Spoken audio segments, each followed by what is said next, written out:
ಸೊಲ್ಮೆಲು ಯಾನ ಚಂದ್ರಿಕಾ ಅನ್ನಪೂರ್ಣಿ ಕಿಚನ್ಗೆ ನಿಮಗೆ ಮಾತರಿಂದ ಮೋಪಿಗೆ ಎತ್ಕೊಂಡೊಂದಿಲ್ಲ. ಎಲ್ಲರಿಗೂ ನಮಸ್ಕಾರ. ನಾನು ಚಂದ್ರಿಕಾ ಅನ್ನಪೂರ್ಣಿ ಕಿಚನ್ಗೆ ನಿಮ್ಮೆಲ್ಲರಿಗೂ ಸ್ವಾಗತಿಸ್ತಾ ಇದ್ದೇನೆ. ಇವತ್ತು ನಾವು ಕಡಲೆಬೇಳೆ ಮತ್ತು ಹೆಸರುಬೇಳೆಯ ಒಂದು ಪಾಯಸ ಮಾಡುವ. ಇನ್ನು ನಮ್ಮ ಕಡಲೆಬೇಳೆ ಪದಂಜ್ ಬೇಳೆದ ಪಾಯಸ ಮಲ್ಪಗ ಕಡೆ ಮುಟನಿಗಳು ಸ್ಕಿಪ್ ಮಲ್ಕೊಂಡಿದ್ದೇನೆ. ಕೊನೆ ತನಕ ಸ್ಕಿಪ್ ಮಾಡಿದೆ ನೋಡಿ. ನೀವು ಇನ್ನೂ ನನ್ನ ಚಾನಲ್ಗೆ ಸಬ್ಸ್ಕ್ರೈಬ್ ಆಗದಿದ್ದರೆ ಸಬ್ಸ್ಕ್ರೈಬ್ ಮಾಡಿ, ಅದರ ಹತ್ತಿರ ಇರುವ ಬೆಲ್ ಬಟನನ್ನು ಆಲ್ ಅಂತ ಪ್ರೆಸ್ ಮಾಡಿ.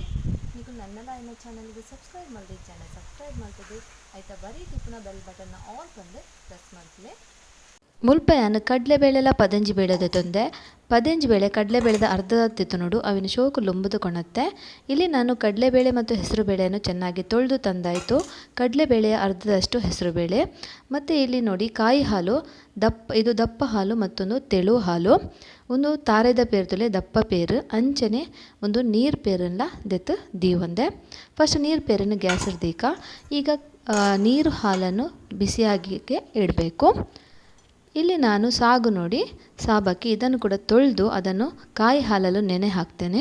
ಮುಲ್ಪ ಅಂತಲೇ ಸಾಬಕ್ಕಿನ ಚೂರು ದೆಕ್ಕದು ಐಕ್ ತಾರೆದ ಪೇರುದಿದು ಒಂತೆ ನೆನೆತ್ ಪಾಡುವೆ. ಅಂಚ ಪಾಂಡ ಬೇಗ ಬೇಯ್ಪುಂಡ ಸಾಬಕ್ಕಿ ಮಲ್ಲ ಮಲ್ಲ ಕಣ್ಣು ಹಾಪುಂಡು. ಹೀಗೆ ಮಾಡೋದ್ರಿಂದ ಚೆನ್ನಾಗಿ ಸಾಬಕ್ಕಿ ಬೇಯ್ತದೆ. ಅದರ ಕಣ್ಣು ಕೂಡ ಚೆನ್ನಾಗಿ ಬಿಡ್ತದೆ ದೊಡ್ಡ ದೊಡ್ಡದಾಗಿ. ಇಲ್ಲಿ ನೋಡಿ ಕಾಯಿ ಹಾಲು ಬಿಸಿ ಆಗ್ತಾ ಬಂತು. ಈಗ ನಾವು ತೊಳೆದಿಟ್ಟ ಹೆಸರುಬೇಳೆ ಮತ್ತು ಕಡಲೆಬೇಳೆಯನ್ನು ಹಾಕುವ. ಒಂದು ತಾರೆದ ನೀರು ಪೇರು ಬೆಚ್ಚ ಹಾಕಿನ ನಮ್ಮ ದೆಕ್ಕದೀತಿನ ತೊಗರಿಬೇಳೆಲ್ಲ ಪದಿಂಜಿ ಬೇಳೆಲ್ಲ ಪಾಡ್ದು ಒಂದೇನು ಚೂರಿಂಚ ಬೆರ ಒಡು ಶೋಕು ಬೊಕ್ಕ ಒಂದೇನು ಬೇಯರೆಗೆ ಬುಡೋಡು. ಕುಕ್ಕರೆಲ್ಲ ಮಲ್ಪೊಲಿ. ಇದನ್ನು ನೀವು ಕುಕ್ಕರಲ್ಲಿ ಕೂಡ ಮಾಡ್ಕೋಬಹುದು. 2 ವಿಸಿಲ್ ತೆಗೆದ್ರೆ ಸಾಕು. ಈಗ ನೋಡಿ ಇದನ್ನು ಮುಚ್ಚಿಡ್ತಿದ್ದೇನೆ. ಸ್ವಲ್ಪ ಓಪನ್ ಆಗಿ ಮುಚ್ಚಿಡಬೇಕು, ಇಲ್ಲದ್ರೆ ಹೊರಗಡೆ ಚೆಲ್ತದೆ. ಒಂತೆ ಮುಚ್ಚಳ ಅರ್ಧ ಮುಚ್ಚಿದು ನಮ್ಮ ಇಂಚ ಬೇಯಿ ಪೌಡಿಜಿನ ಪಿದೈ ಚೆಲ್ಲುಂಡು ತುಲೆ ಮದ್ದೊಡರೆ ಅನಿಂಚ ತೂವೊಂದುಲ್ಲೆ ಹೊರ ಮಕ್ತುಂಡ ಅಂಡ್ ಮಧ್ಯ ಮಧ್ಯದಲ್ಲಿ ಹೀಗೆ ನಾವು ತಿರುಗಿಸ್ತಾ ಇರಬೇಕು. ಈಗ ನೋಡಿ ಪುನಃ ಇದು ಸರಿಯಾಗಿ ಬೇಯಬೇಕು, ಅಲ್ಲಿವರೆಗೆ ನಾವು ಇದನ್ನು ಬೇಯಿಸಬೇಕು. ಇನ್ನೊಂದು ಸಲ ನಾನು ಮುಚ್ಚಳ ಸ್ವಲ್ಪ ಮುಚ್ತೇನೆ, ಜಾಸ್ತಿ ಬೇಡ. ಅರ್ಧ ಮುಚ್ಚಿದ ನಮ್ಮ ಇಂಚ ದೀವೋಡು. ಜಾಸ್ತಿ ಫುಲ್ ಮುಚ್ಚಿದರೆ ಚೆಲ್ಲುವ ಸಾಧ್ಯತೆ ಉಂಟು, ಅದಕ್ಕೋಸ್ಕರ ಇಷ್ಟೇ ಮುಚ್ಚಬೇಕು ನೋಡಿ. ಇದು ತುಲೆ ಶೋಕು ಕೊದ್ಯೊಂದುಂಡು ಅಂಚನೆ ನಮ್ಮ ಒಂತೆ ಪೋರ್ ತಾಂಡದು ಇದು ಕಡಲೆಬೇಳೆ ಬೇಯ್ತಿಪ್ಪು ಇದು ತೂಕ ನಮ್ಮ. ಇವಾಗ ನಾವು ಬೆಂದಿದ ಅಂತ ನೋಡುವ. ನೋಡಿ ಕಡಲೆಬೇಳೆ ಚೆನ್ನಾಗಿ ಬೆಂದಿದೆ, ಹೆಸರುಬೇಳೆ ಕೂಡ ಚೆನ್ನಾಗಿ ಬೆಂದಿದೆ. ಇವಾಗ ನಾವು ಇದಕ್ಕೆ ಒಂದು ಪದಂಜಿ ಬೇಳೆಲ್ಲ ಕಡಲೆಬೇಳೆ ಶೋಕು ಬೇಯ್ದಂಡು ಇತ್ತ ನಮ್ಮ ಸಾಬಕ್ಕಿನ ಪಾಡ್ಗ ನೆನೆತೀತನ. ಇವಾಗ ನಾವು ಸಾಬಕ್ಕಿಯನ್ನು ಇಲ್ಲಿ ಹಾಕಬೇಕು. ಸಾಬಕ್ಕಿ ಹಾಕಿದ ನಂತರ ಮಧ್ಯ ಮಧ್ಯ ನಾವು ತಿರುಗಿಸ್ತಾ ಇರಬೇಕು ಸೌಟು ಹಾಕಿ, ಇಲ್ಲದ್ರೆ ತಳ ಹಿಡಿಯುವ ಸಾಧ್ಯತೆ ಉಂಟು. ಸಾಬಕ್ಕಿ ಪಾಡ್ದು ಹಾಕಿ ನಮ್ಮ ಇಂಚ ಚೌಂಟುಡು ಮಧ್ಯ ಮಧ್ಯೆ ತಿರುಗೊಂದೇ ಇಪ್ಪೊಡು ಇಜಿಂದ ಸಾಬಕ್ಕಿ ಅಂತೆ ಅಡಿ ಪತ್ತುಂಡು. ಇವಾಗ ನೋಡಿ ನಾವು ಚೆನ್ನಾಗಿ ಬೆರೆಸಿ ಆಯಿತು. ಇದು ಒಳ್ಳೆ ಕೊದಿ ಬರಬೇಕು. ಅದಕ್ಕೆ ನಾನು ಸ್ವಲ್ಪ ಮುಚ್ಚಳ ಓರೆಯಾಗಿ ಮುಚ್ತಾ ಇದ್ದೇನೆ. ಒಂತೆ ಅರ್ಧ ಮುಚ್ಚೋಡು ಮುಚ್ಚಳನ. ಇದು ತುಲೆ ಒಂದು ಶೋಕು ಮಧ್ಯ ಮಧ್ಯೆ ನಾನು ಚೌಂಟು ಪಾಡೊಂದಿಲ್ಲೆ ತಿರ್ಗೊಂದಿಲ್ಲೆ ಅಂಚ ಮಧ್ಯ ಮಧ್ಯೆ ನಾನು ಸೌಟು ಹಾಗೆ ತಿರುಗಿಸ್ತಾ ಇದ್ದೆ. ಹೀಗೆ ನಾವು ಈಗ ಇಲ್ಲಿ ನಾನು ಬೆಲ್ಲ ಹಾಕ್ತಾ ಇದ್ದೇನೆ.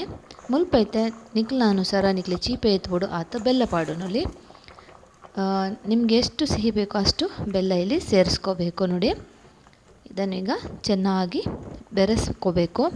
ಬೇಕಾದರೆ ಬೆಲ್ಲವನ್ನು ಕರಗಿಸಿ ಕೂಡ ಹಾಕಬಹುದು. ಬೋಡಂಡ ಅವೇನು ಬೆಲ್ಲನ ನೀರೊಂದು ಚೂರು ಬೆಚ್ಚ ಮಲ್ತು ಕರಪದ್ಲ ಪಾಡೋನಲ್ಲಿ ಒಂದು ಬೆಚ್ಚನುಂಡು ನೆಕ್ಕೆ ಪಾಡಿಯನ್ನು ಗುದ್ದುದು.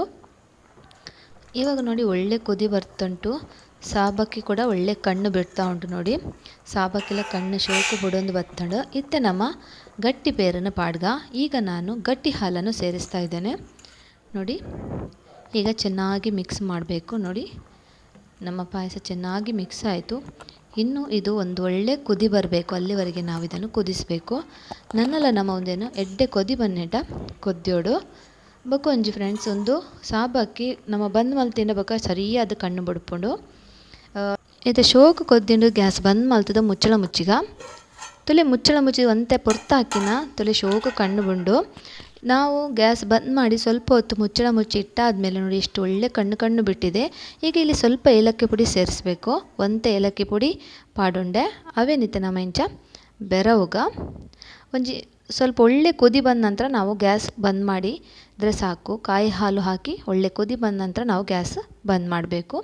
ನೋಡಿ ನಮ್ಮ ಹೆಸರು ಬೇಳೆ ಮತ್ತು ಕಡಲೆಬೇಳೆ ಪಾಯಸ ಮುಕ್ಕಾಲು ವಾಸಿ ರೆಡಿ ಆಯಿತು. ಈಗ ಇದಕ್ಕೊಂದು ಒಗ್ಗರಣೆ ಹಾಕುವ. ಈ ನಿಕ್ಕೊಂಜಿ ಒಗ್ಗರಣೆ ಪಾಡ್ಗ ಐಕೆ ಅನ್ ಮುಲ್ಪ ನೆಯ್ಯಿ ದೆತ್ತೊಂದೆ ಐಕೊಂತೆ ಬೀಜ. ಇಲ್ಲಿ ನಾನು ಸ್ವಲ್ಪ ತುಪ್ಪಕ್ಕೆ ಗೋಡಂಬಿ ಸೇರಿಸಿದೆ. ಈ ಗೋಡಂಬಿಯನ್ನು ಸ್ವಲ್ಪ ಹುರ್ಕೋಬೇಕು. ಈಗ ಬೀಜನ ಒಂತೆ ನಮ್ಮ ಪೊತ್ಪುಗ ಚೋಕು ಚೂರು ಈತ ನಮ್ಮ ನೆಕ್ ದ್ರಾಕ್ಷಿ ಪಾಡ್ಗ.